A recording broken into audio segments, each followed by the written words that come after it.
그동안 실증으로 데이터도 있고 이렇게 하면 작게는 수백만 원에서 많게는 수천만 원을 절약할 수 있는 비법을 공개하도록 하겠습니다. 근데 그래 봐야 장갑 파이프 하나가 5천에서 6천 원이니까 아 그래요? 얼마 하지 않지 않습니까? 그럼 하루 장비 빌리는 거에다가 그렇죠. 땅에도 옛날 어른들이 백신을 놓았습니다. 네. 그 백신 놓는 법하고 건강하게 병 안 걸리는 방식으로 공개할까 합니다. 안녕하세요, 강원파입니다. 반갑습니다. 안녕하세요. 네, 반갑습니다. 네, 방제 건축을 지향하고 있는 연화건축의 대표님과 함께 지난 편에 저희 구조 관련된 이야기 한번 나눠봤는데요. 오늘은 예고해드린 대로 기초 관련된 이야기 조금 더 자세하게 다뤄보려고 합니다. 기초 이러면 대표님, 저는 그냥 떠오르는 게 목조주택에서 많이 하고 있는 그냥 매트 기초. 그렇죠. 근데 이런 기초 관련돼서 여러분들께서 사실 기초가 제일 중요함에도 불구하고 집 지으려고 할 때 그냥 일단은 평당가 얼마예요? 아니면은 전 시간에 말씀 주신 것처럼 저는 목골조로 할 거예요. 경량철골조로 할 거예요. 이런 이야기들만 건드리시는 경우가 좀 많은 많죠. 것 같아요. 제가 많이 아픈 게 네. 토목은 다 해놨어요. 그런데 집만 지어주세요. 이렇게 하신 분들이 허다하죠. 그 땅을 이해해야 된다 여러 번 말씀을 드리잖아요. 근데 그런 현장을 가보면 전부 다 매트 기초예요. 물론 이제 돈에 관련된 부분도 있고 또 여러 가지 사항이 있었는데 그러면 10년쯤이나 이렇게 가면 크게 후회를 합니다. 그래서 오늘은 가은파님 오셨으니까 저희가 한 10여 년 전에 개발했고 네. 그동안 실증으로 데이터도 있고 이렇게 하면 작게는 수백만 원에서 많게는 수천만 원을 절약할 수 있는 비법을 공개하도록 하겠습니다. 네, 아직요? 여러분, 대표님께서 제가 여기 와서 차 한잔 나누면서 말씀을 주셨는데 이게 예전에 굉장히 연구하시고 심사숙고하셔갖고 개발한 공법으로 특허 출원도 하셨고요. 특허 등록에 대한 등록된다고 이것도 받으셨는데 이게 대한민국에서 좀 보편화됐으면 좋겠다는 네. 생각으로 특허 등록 안 하시고 이번에 공개를 하신다고 말씀을 맞습니다. 주시고 계시더라고요. 너무 박수를 이거는 감사합니다. 일단은 드려야 될 내용인 것 같고요. 예. 먼저 이 비법을 공개하기 전에 기초 뭐 그냥 기초면 되지 않아? 기초 그냥 콘크리트 치고 바닥에 그래 놓으면 되지 않아? 수평만 맞으면 되는 거 아니야? 이렇게 생각하시는 분들 위해서 기초의 종류가 요런 것들이 있고 예, 요거 한번 정의 한 번만 잡고서 가죠. 우리가 이거는 이제 학교에서 배우는 방식입니다. 네. 근데 우리가 일반적으로 하는 기초 하면 대부분 이런 식으로 밑에 쭉 치는 매트 기초를 합니다. 가봐보면 기초로 해놓고 뭐 푸팅 기초, 전면 기초, 뭐 선단 지지 말뚝, 뭐 마찰 맞뚝 많잖아요. 어려운 용어가 많네요. 많죠. 근데 이게 대학을 가면 기초 과정 중에 많은 부분을 할애를 합니다. 왜 그러냐면 대한민국은 산악이라든가 여러 가지 안방과 지질로 구성되어 있잖아요. 그렇다면 그 기준이 되는 기초들을 일정하면 안 돼요. 우리가 이제 산이나 지형을 딱딱한 고체라 생각하지 말고 유기체, 흘러가는 거라고 생각하면 거기에 내 집을 배라고 생각했을 때 흔들릴 거 아닙니까? 네. 그럼 위에 당연히 금이 가고 세월 가면 그 틈새로 바람이 들어오고 구조적 문제가 발생을 하잖아요. 근데 집은 잘 지어놓고 모래성처럼 하부가 부실하면 아무리 좋은 집을 지어놔도 기초가 부실하면 한계 지점에 가면 어느 순간 거기 탁 표가 납니다. 그때까지 견뎌주다가 집이 갑자기 어느 날 서서히 기울어졌어요. 아니면 이상하게 배관이 안 맞아요.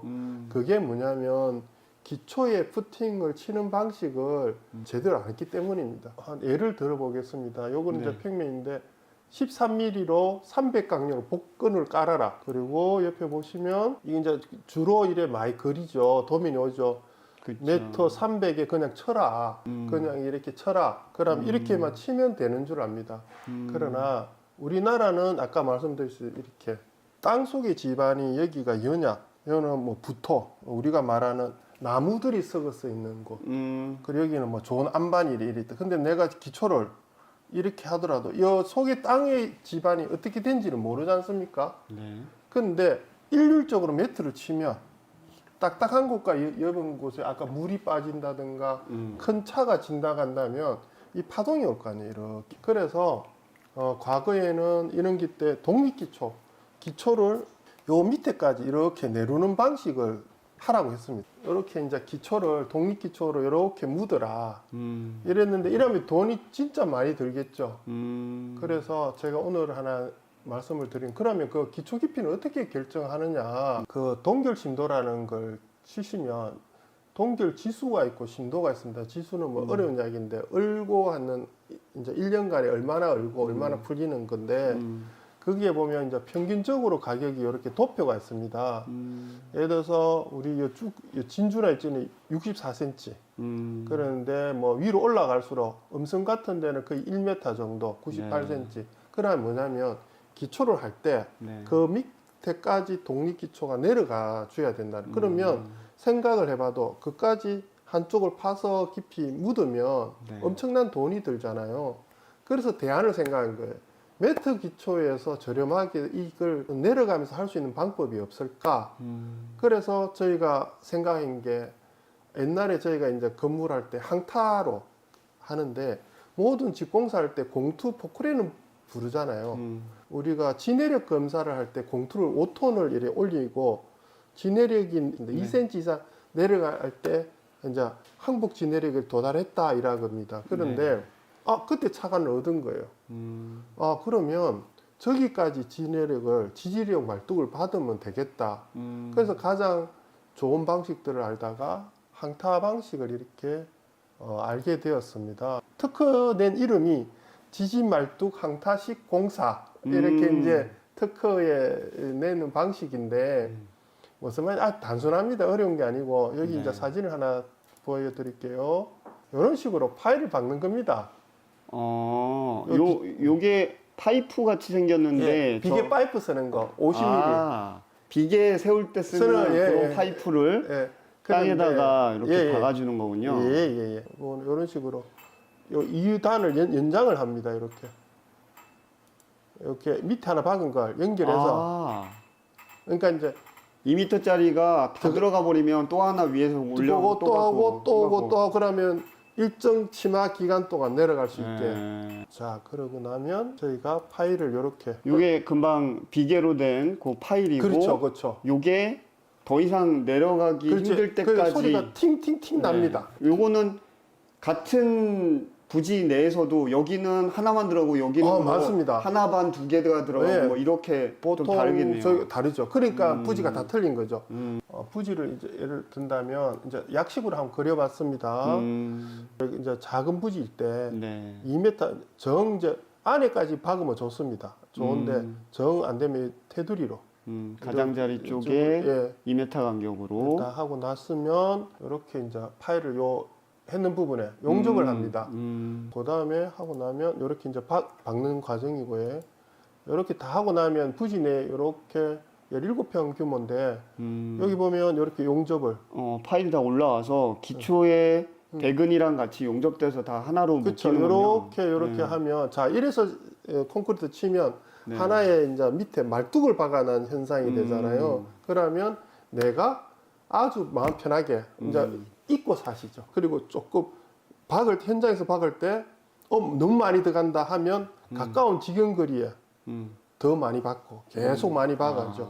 그래서 어떤 부지에는 20평 하는데 100 몇십 개가 들어간 적도 있어요. 근데 그래 봐야 단간 파이프 하나가 5천에서 6천원이니까. 아, 그래요? 얼마 하지 않지 않습니까? 그럼 하루 장비 빌리는 거에다가 5천원짜리를 지내력에 따라서 뭐 더 많이 박을 수도 있고 덜 박을 수도 있고. 근데 내가 얻는 거는 일단은 나중에 어떤 일이 터지든 간에 일단 심리적인 안정이 확실하게 되고. 그러니까 결론을 이제 제가 이게 시작한 지가 15년 정도의 시간이 흘렀는데, 저희 집도 이 방식으로 했거든요. 했는데 진동이 엄청 옆에 큰 도로가 있고 이랬는데 안정감이 있습니다. 그리고 이 이야기는 이제 하는 이유는 제가 그냥 한두 채 해보고 말씀드린 거 아니니까 수백 채를 해보고 그게 안정감을 찾아서 말씀드리니까 여러분 하시면 그 공사비를 엄청 줄일 수 있다.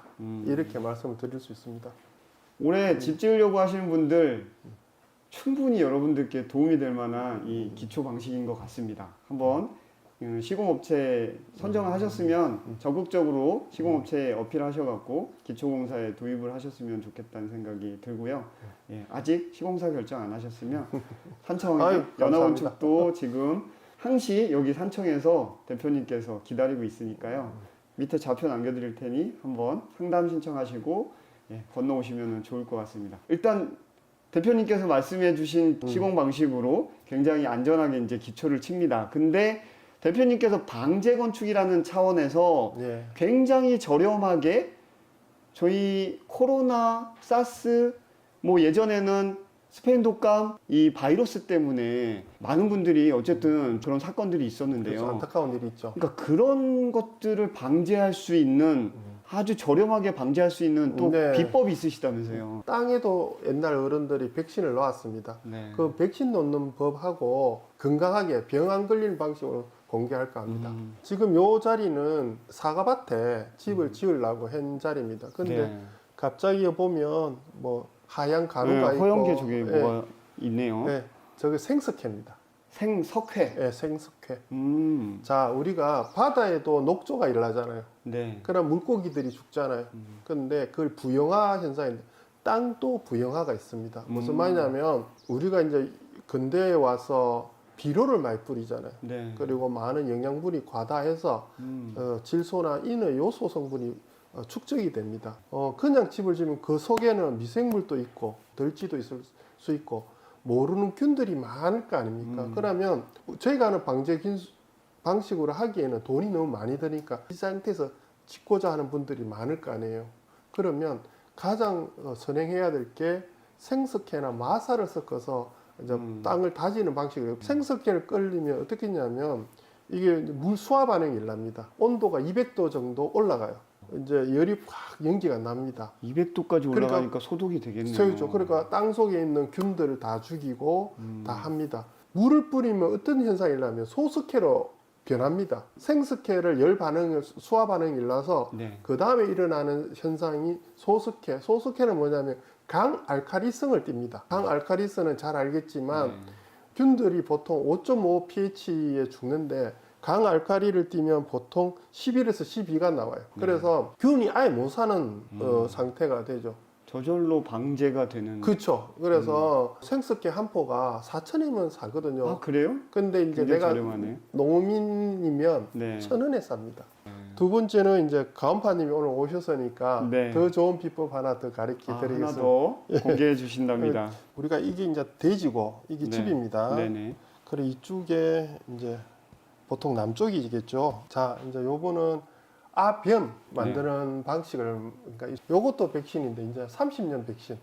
그러니까 요 건물을 짓고 있으면 당연히 뒤가 높고 앞이 낮습니다. 그러면 어떻게 하냐면 소금 세무디기 10kg짜리 세무디기를 뒤를 땅을 파셔서 묻습니다. 그리고 돌을 하나 약간 얹어 놓으면 됩니다. 이게 백신입니다. 아 그러면 이게 집에 땅이 기울기가 있으니까 땅이 그러니까 흡수되면서 여기 저기까지 쫙 여기 흡수가 이제 되는 건가요? 묻어놓은 적에서 이제 땅 속으로 네. 소금물이 이렇게 흘러갈 거 아니에요, 이렇게. 그러니까 이제 보통 한 두세 개를 묻습니다. 이쪽 구덩이를 파서. 근데 이걸 왜 하느냐? 그러니까 산 뒤쪽에 참나무 계열이 많은 터에서는 이렇게 하시라고 합니다. 이 소금이 이제 계속 녹아가면서 그 물로 소금물이 약간 흘러갈 거예요. 네. 이 소독이 되는 현상입니다. 이것도 저희가 옛날에 그 막걸리 대말 사주고 어른한테 배운 기술인데 그 어른이 말씀이 집을 지을 때 네. 집 뒤쪽에 있는 장치를 해두면 그 한 대가 지나고 두 대가 지나도 집이 건강해지더라. 듣고 보니 저도 몇 번 해봤는데 네. 벌레들이 없어지더라 하더라고요. 제가 이 이야기를 하는 건 선조들이 집 짓는 방식은 땅에 기대어 산다는 걸 확실히 인식하고 집을 짓는다. 내가 저 땅에 기대어서 어떻게 살 것인가 그렇게 하면 좋을 것 같습니다. 네. 여러분 지난 영상에는 구조 관련된 부분, 이번 영상에서는 기초와 그리고 방제를 할 수 있는 노하우 두 가지까지 이렇게 공유를 해주셨는데요. 결국은 건강한 장수면 주택을 지을 수 그렇죠. 있는 좋은 방법이 아닐까 싶습니다. 앞으로도 대표님께서 이런 노하우 그리고 연화건축에서 계속해서 연구개발하는 모습들을 여러분들께 하나씩 또 공개해 주실 기회들을 만들어 주신다고 하니까요. 연화건축 계속 관심 있게 지켜봐 주시고요. 집 이제 지으려고 예정하시는 분들은 언제든지 열려 있으니까요. 산청으로 나들이 삼아 오셔서 상담하고 가시면 좋을 것 같습니다. 오늘 영상은 여기까지 할게요. 다음 영상에서 뵙겠습니다. 네, 감사합니다. 네, 감사합니다.